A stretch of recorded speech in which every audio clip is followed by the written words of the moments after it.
So hello student, this is Pavan sir. Welcome to my channel chemistry live. और आज की इस वीडियो में हम करेंगे नॉर्मेलिटी एंड ग्राम इक्विवेलेंट। जैसे कि आपने थंबनेल में टाइटल में पढ़ लिया होगा कि आज क्या करना है हमें। तो बेटा, इससे पहले वाली वीडियो में मैंने आपको मोलरिटी, मोलैलिटी और मोल फ्रैक्शन कराया था, प्लस मैंने molarity of the mixture, molarity of dilution सब कराए थे। आज हम करेंगे नॉर्मेलिटी और ग्राम इक्विवेलेंट, उसका concept plus normality of the mixture. ठीक है, सो लेट्स गेट स्टार्टेड। अगर आपने इससे पुरानी वाली वीडियो नहीं देखी तो वो आप देखो पक्का, वेरी इंपॉर्टेंट। ओके, तो शुरू करते हैं। नॉर्मेलिटी होती क्या है? देखो, जो नॉर्मेलिटी होती है वो होता है it is number of gram equivalent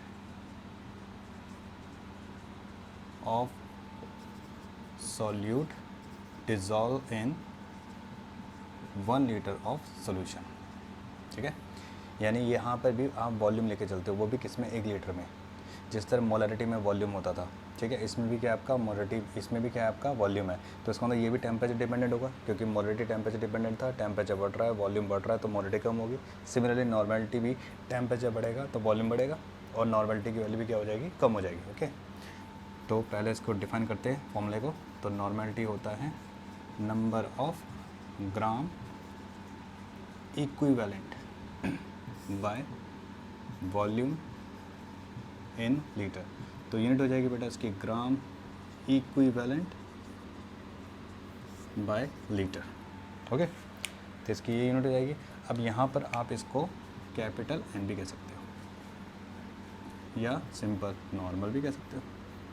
ठीक है, जिस तरह मैंने आपको मोलरिटी में सेमी मोलार, बाई मोलार, क्या कहते हैं, सेंटी मोलार, डेसीमोलार बताया, वैसे यहाँ पर भी semi normal, bi normal, centi normal सब होता है। ठीक है, तो अगर आपसे कहता है सेंटी नॉर्मल मतलब 1/100 नॉर्मेलिटी है। सेमी नॉर्मल तो मतलब 1/2 नॉर्मेलिटी है। और अगर कहता है डेसी नॉर्मल तो मतलब 1/10 नॉर्मेलिटी है। ठीक है, ऐसे आपका डेका नॉर्मल तो मतलब 10 नॉर्मेलिटी है। ओके,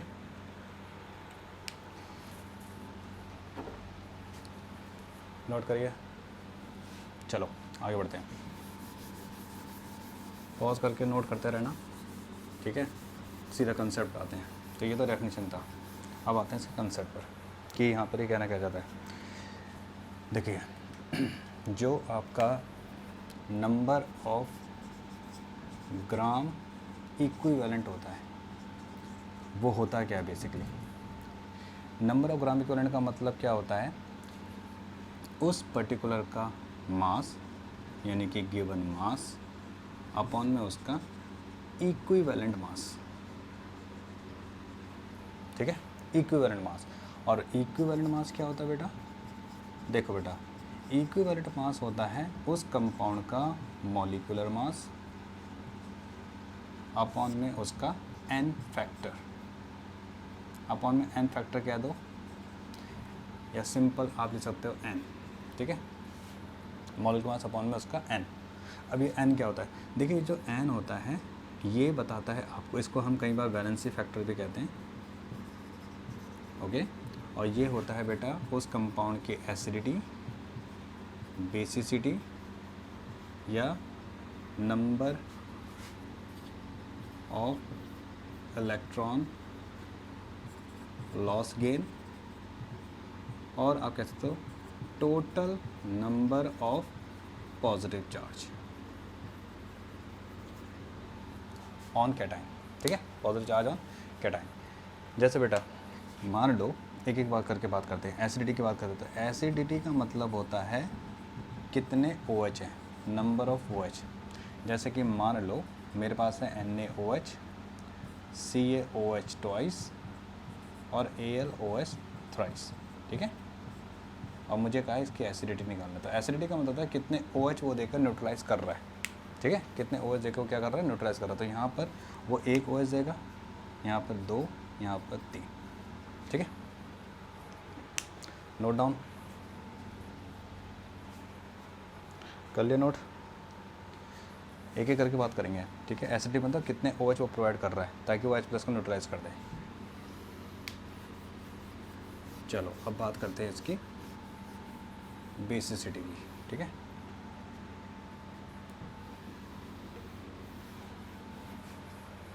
चलो अब बात करते हैं इसकी बेसिसिटी की। अब बेसिसिटी क्या होता है? बेसिसिटी होता है कितने वो H+ दे रहे, number of H+ ion provided, ठीक है। ध्यान से समझना, जैसे HCl है तो वो एक H+ देगा, तो इसकी बेसिसिटी कितनी काउंट होगी? 1, ठीक है। H2SO4 है तो 2, H3PO4 है तो 3, ठीक है। Okay, note down. फिर आगे बढ़ते हैं, कंसेप्ट पे आते हैं बढ़िया से। चलो मैं सारा बता देता हूँ और शुरू करता हूँ मैं इसके कंसेप्ट को, ठीक है। देखो बेटा, हमेशा याद रखना, अगर मान लो आपको दे दिया है H3PO4 तो यहाँ पर 3 है इसकी बेसिसिटी, H3PO3 इसकी 2 है और H3PO2 की कितनी है? 1। अब सवाल होता है ऐसा क्यों, ऐसा क्यों? तीनों तो HH है। देखो बेटा, हमेशा बेसिसिटी का मतलब क्या होता है? दैट H+, ठीक है, that H basically, that H which is attach to electronegative atom. Electronegative atom, कोई भी जो H इलेक्ट्रोनेगेटिव एटम से अटैच होता है वो हमेशा H+ के रूप में रिलीज होता है। जैसे अगर मैं इसका स्ट्रक्चर बनाता हूँ, H3PO4 का ये बनेगा,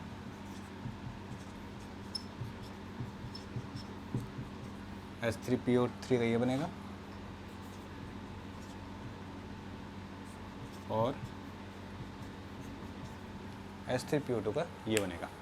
अब जरा आप इस स्ट्रक्चर को ध्यान से देखो, यहाँ पर 3 H हैं जो O से अटैच है, देखो 1 2 3, इसलिए वो 3 H+ देगा। यहाँ पर सिर्फ 2 H है जो O से अटैच है तो ये 2 H+ देगा। यहाँ पर सिर्फ एक H है जो H+ अटैच है, इसलिए वो एक ही H+ देगा यहाँ पर, ठीक है।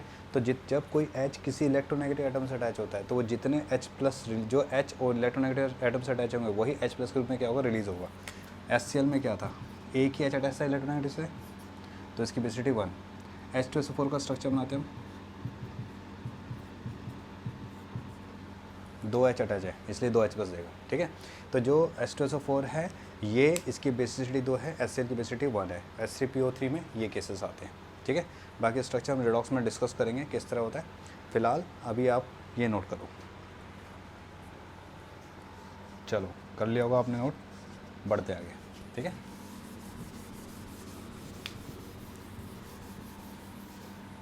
तो जैसे हमने पढ़ा कि एन का मतलब वैलेंसी फैक्टर क्या होता है? कितने H+ दे रहा है, एसिडिटी और बेसिसिटी होता है, ठीक है। प्लस होता है कितने वो इलेक्ट्रॉन लॉस गेन कर रहा है, ठीक है। तो लॉस गेन में उस पर चार्ज देखा जाता है, तो अगर चार्ज पता है तो हम इलेक्ट्रॉन का निकाल सकते हैं। फॉर एग्ज़ाम्पल जैसे मान लो मुझे दे दिया Na2SO4 NaCl, ठीक है, और मुझे दे दिया है Na3N, ठीक है।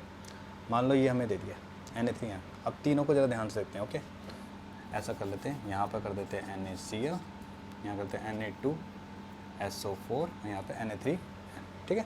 अब मुझे पता करना है यहाँ पे N क्या है। N क्या होता है? एसिडिटी, बेसिडिटी। यहाँ तो ऐसा कुछ नहीं है क्योंकि H है ही नहीं, तो क्या देखेंगे? कितने पॉजिटिव चार्ज है। तो अगर आप यहाँ पे देखो तो यहाँ पे Na पर सिर्फ एक पॉजिटिव चार्ज है, एक Na और एक पॉजिटिव, यहाँ पे N1 हो गया, लेकिन यहाँ पर 2 हो गया क्योंकि Na2SO4 ऐसा टूटेगा 2 Na+ और SO4 2 नेगेटिव, तो यहाँ पर 2+ चार्ज है। Na3 में क्या आएगा? 3 Na+ और N3 नेगेटिव, तो यहाँ पर 3 आएगा। समझ गए बात को, ठीक है, ओके। तो जब भी ऊपर चार्ज आता है तो हम इस तरह करेंगे। अब मान लो आपको दे दिया एल्यूमिनियम फॉस्फेट दे दिया, ठीक है, एल्यूमिनियम फॉस्फेट दे दिया। अब यहाँ पे कैसा होगा? तो अगर हम यहाँ पर ध्यान से देखें तो Al का जो चार्ज होता है वो 3 होता है तो ऐसा होगा 2Al3+ और PO4 3 नेगेटिव, 3PO4 2 नेगेटिव, है ना। तो अब यहाँ पे कितने प्लस हैं? कितने प्लस हैं, एक एल का 3 प्लस है, 2 एल का 6, तो यहाँ पे n 6 हो जाएगा। समझ आएगी बात, ठीक है, कि किस तरह करना है। तो जब कभी भी आपको n निकालना हो तो इलेक्ट्रोलाइट के लिए कैटायन देखेंगे। अब यहीं पर इलेक्ट्रॉन का होता तो यहाँ पे एक Na प्लस 1 इलेक्ट्रॉन लेता तो यहाँ पे 1 हो जाता, 2Na प्लस 2 इलेक्ट्रॉन लेता तो यहाँ पे n 2 हो जाता, 3Na प्लस 3 इलेक्ट्रॉन लेता तो 3 हो जाता, 2Al3 प्लस 6 इलेक्ट्रॉन लेता तो यहाँ पे 6 हो जाता। Okay, note down. चलिए जी, तो इस तरह से हम निकालते हैं। तो अब ज़रा फॉर्मूले पे आते हैं। देखो, नॉर्मेलिटी जो होता है वो होता है नंबर ऑफ ग्राम इक्विवेलेंट। तो कैसे निकालते हैं उसका हम, गिवन मास ऑफ सॉल्यूट से WB, ओके, अपॉन में इक्विवेलेंट मास। और इक्विवेलेंट मास क्या मैंने बताया था आपको, मोलर मास यानी MB बाय उसका क्या कहते हैं, n फैक्टर, ठीक है, ओके। नाउ यहाँ पे क्या होता है, नॉर्मेलिटी होता है number of gram equivalent by volume in litre, ठीक है। तो नंबर ग्राम इक्विवेलेंट होता है गिवन मास यानी कि से WB अपॉन उसका equivalent mass into volume in litre. Equivalent mass और molecular mass by n factor, है ना। तो अगर मैं इसको यहाँ रख दूँ तो मेरे पास यहाँ पर जो नॉर्मेलिटी आएगी वो क्या आएगी बेटा, वो आएगा WB by MB into volume in litre into में n।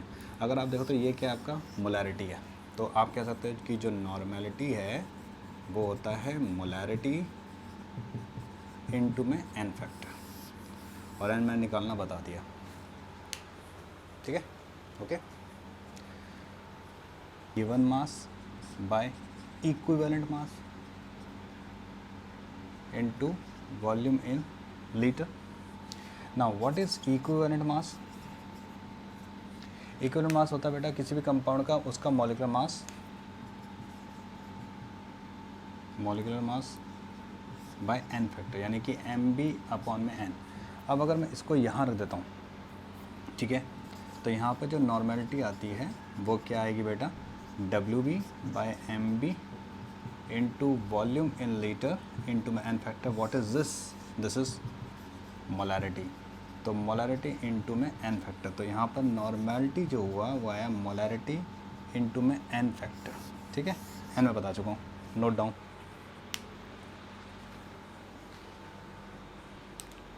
कर लिया नोट, ठीक है। चलिए जी, अब आगे देखते हैं। यहीं पर एक और चीज़ देखो,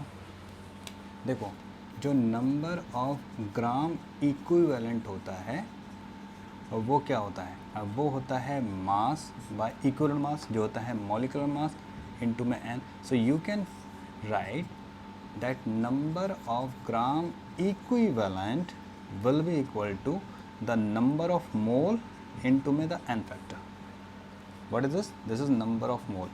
याद रखना हमेशा, एक केमिकल इक्वेशन में नंबर ऑफ मोल डिफरेंट हो सकते हैं लेकिन नंबर ऑफ ग्राम इक्विवेलेंट हमेशा क्या होंगे, सेम होंगे।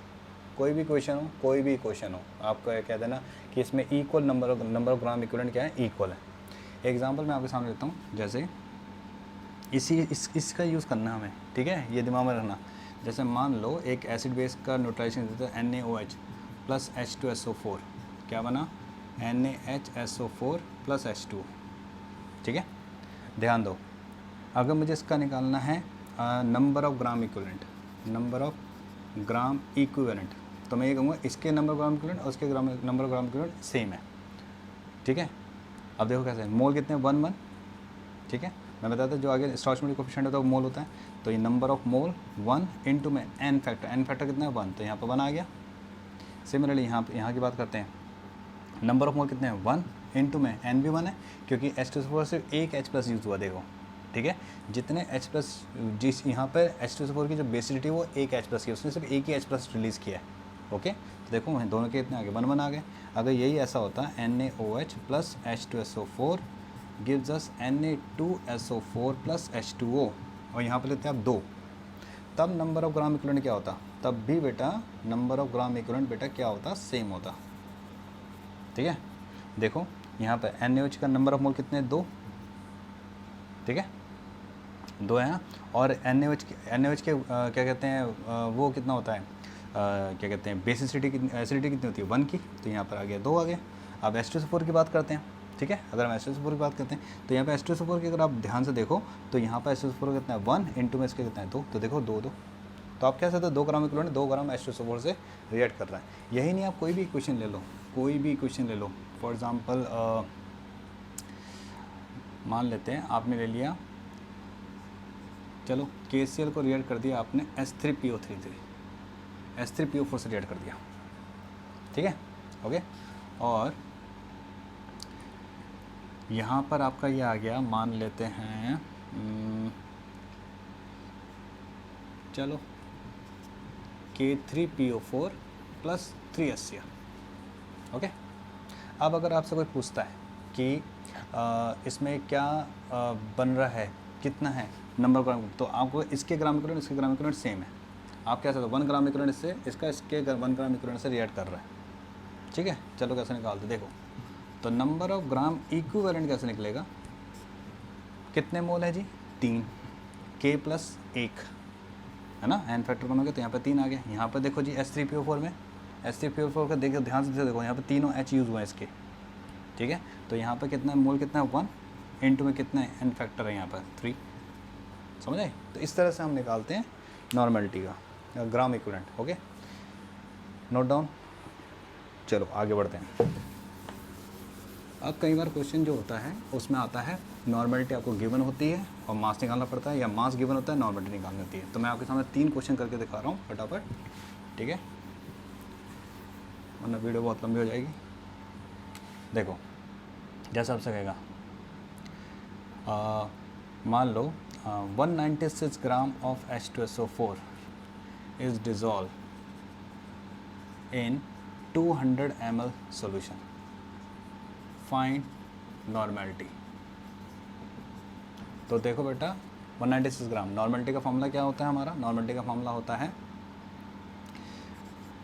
What is normality, it's number of gram equivalent. Number of gram equivalent कैसे निकलेगा, mass by molecular mass, volume कितना है 200 ml, तो 200 अपॉन में 1000 इंटू में एन फैक्टर, कितना है एन फैक्टर H2SO4 के 2, ठीक है। तो आप इसको सॉल्व कर देना, ये आपका आ जाएगा 5, ठीक है, और ये आ जाएगा आपका 2, और ये आ जाएगा 20 नॉर्मल आ जाएगा इसका, ठीक है, ओके। ऐसे कई बार आपसे कह देता है a centi normal solution of H2SO4 has a centinormal solution of H2SO4 has 200 ml of volume. Find the mass of H2SO4 present. एक सेंटीनॉर्मल सॉल्यूशन दे दिया आपको, उसका 200 वॉल्यूम लिया आपने, उसमें कितना मास H2SO4 प्रेजेंट होगा। तो देखो बेटा नॉर्मलिटी जो होती है वो होती है क्या, नंबर ऑफ ग्राम इक्विवेलेंट जो होता है मास बाय मॉलिक्यूलर मास, यानी कि mass by molecular mass into volume in litre into में एन फैक्टर, ठीक है। अब देखो बेटा यहाँ पे नॉर्मलिटी सेंटीनॉर्मल मतलब 1/100 नॉर्मलिटी दे दी, मास निकालना है, मॉलिक्यूलर मास 98, वॉल्यूम दे दिया 200 इंटू में एन फैक्टर 2, हो जाएगा 100, ठीक है।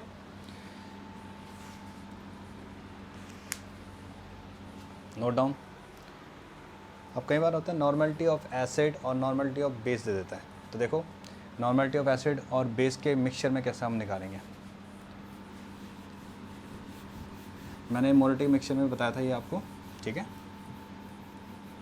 तो वही चीज़ है, कोई नया वो नहीं है इसमें, ठीक है, वैसे ही है, कुछ ज़्यादा टफ नहीं है, बस थोड़ा सा वर्जन थोड़ा सा चेंज हो जाता है उसका, ओके। चलो जी देखते हैं। देखो जैसे आपको दे देगा, मान लो ये एक वैसल है, ठीक है, इसमें इसके अंदर कुछ पड़ा हुआ है, एसिड पड़ा हुआ है, ठीक है, एसिड पड़ा हुआ है, ठीक है। अब ध्यान से सुनना, ये दूसरा है, ओके, इसके अंदर क्या पड़ा है, बेस पड़ा हुआ है, तो इसको आपने ऐड कर दिया, तो जो मिक्सचर बनेगा ये देखो, ये एसिड ये, ठीक है। देखो बेटा ऑब्वियस है कि जब कभी भी हम मिक्सचर की बात करते हैं, ठीक है। फिलहाल मैं एसिड एसिड लेता हूँ, ओके। मान लो एसिड एसिड ले लिया, तो अगर मुझे इसका नॉर्मलिटी निकालना है तो इसकी नॉर्मलिटी क्या होगी बताओ? Number of gram equivalent by volume. Similarly यहाँ पे क्या होगा? नंबर ऑफ ग्राम, यहाँ पे नॉर्मलिटी क्या होगी? Number of gram equivalent by volume. तो यहाँ पर नंबर ऑफ ग्राम इक्विवेलेंट कितना आ गया बेटा? फर्स्ट केस में N1V1, इसमें नंबर ऑफ ग्राम इक्विवेलेंट कितना आ गया बेटा? N2V2 आ गया। तो इस सॉल्यूशन में क्या होगा? तो सॉल्यूशन का जो नॉर्मलिटी होगा मिक्सचर का वो क्या होगा? नंबर ऑफ ग्राम इक्विवेलेंट, ठीक है, बाय वॉल्यूम। दोनों को मिला दे वॉल्यूम बढ़ गया। नंबर ऑफ ग्राम इक्विवेलेंट इसका कितना है देखो, मान लेते फर्स्ट, मान लेते सेकंड, तो number of gram equivalent of first plus number of gram equivalent of second by V1 plus V2।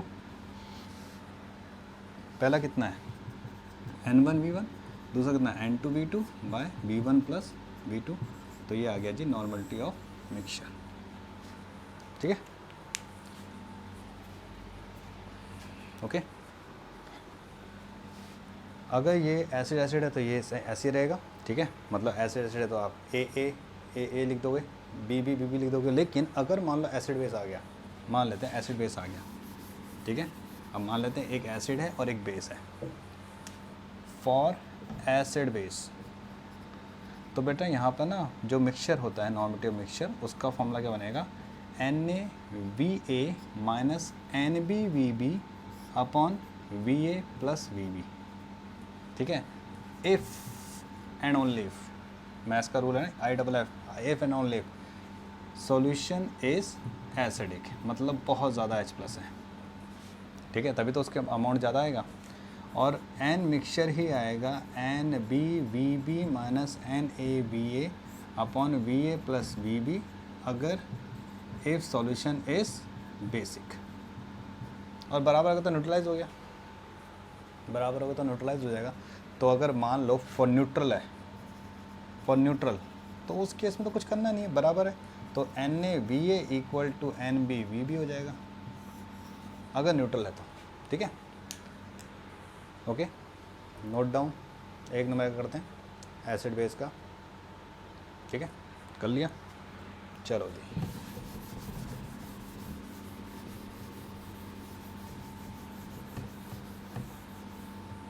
देखो जैसा तो करेगा 0.2 molarity of HCl 200 ml is mixed with 0.1 molarity of H2S HCl ले लेते हैं, चलो कोई बात नहीं, ठीक है, ऑफ NaOH। वॉल्यूम आपको दे दिया है यहाँ पर 100 ml मान लेते हैं, ठीक है। फाइंड नॉर्मेलिटी, ध्यान दो, फाइंड नॉर्मेलिटी, ठीक है। सबसे पहली बात, ये मोलरिटी दिया है, हमें नॉर्मेलिटी निकालना है। हम जानते हैं नॉर्मेलिटी मिक्सचर क्या होता है, it's N1V1 minus N2V2 bye V1 plus V2, ठीक है। तो बेटा यहाँ पर नॉर्मेलिटी तो हम निकालेंगे फर्स्ट केस के लिए नॉर्मेलिटी ऑफ HCl, यानी यहाँ पर जो फॉर्मूला बनेगा वो क्या बनेगा बेटा? Normality of HCl volume of HCl minus normality of NaOH volume of NaOH by volume of HCl plus volume of NaOH। अब देखो नॉर्मेलिटी ऑफ HCl क्या होगा? It's molarity of HCl into n factor. अब यहाँ पर कितना है? Molarity 0.1 n factor 1, तो ये आ गया 0.2, ठीक है। सिमिलरली नॉर्मेलिटी ऑफ NaOH कितना हुआ बेटा? 0.1 इंटू 1 विच इज़ 0.1। ऑब्वियसली इसके मोल ज़्यादा है, देखो इसके नॉर्मेलिटी ज़्यादा है, यानी कि नंबर ऑफ ग्राम इक्विवेलेंट ज़्यादा होंगे, नंबर ऑफ ग्राम इक्विवेलेंट ज़्यादा होंगे तो उसको न्यूट्रलाइज करके इसके आयन ज़्यादा बचेंगे, तो ये एसिडिटी का है, तो ये साफ पता है एसिडिटी है, तो यहाँ डायरेक्ट पुट कर देंगे। तो यहाँ पर नॉर्मेलिटी कितनी है हमारी? 0.2 इंटू वॉल्यूम कितना है? 200 माइनस इसका है 0.1, इसका क्या है? Into 100 by 200 plus 100। तो आप सॉल्व कर दोगे अब यहाँ पर 20 और 10 by 300 which is how much? Point, ये हो गया ना 1/30, 0 है 30, 10 हो गया 100, तो 3 बिल्कुल 0.03 नॉर्मलिटी आ जाएगा, ठीक है, okay. Resulting mixture will be acidic of normality इतना। अब यही चीज़ घर पे ट्राई करना, कमेंट में आंसर देना, I'll pin that answer. 0.2 molarity H2SO4 300 ml is mixed with 0.1 molarity AlOS thrice 200 ml. Find normality of mixture. ठीक है?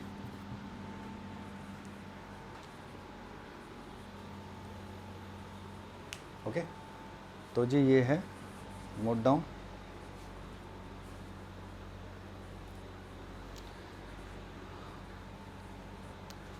मोरेटी दिया है, नॉर्मलिटी निकल जाएगा, मोरेटी इंटू मैन फैक्टर करके. ठीक है, तो आप इसको आराम से कर सकते हो. तो ये था नॉर्मलिटी ग्राम इक्विवेलेंट का. So if you like this video, do subscribe to my channel and thanks for watching and keep working hard. मेहनत करते रहो बेटा. ठीक है.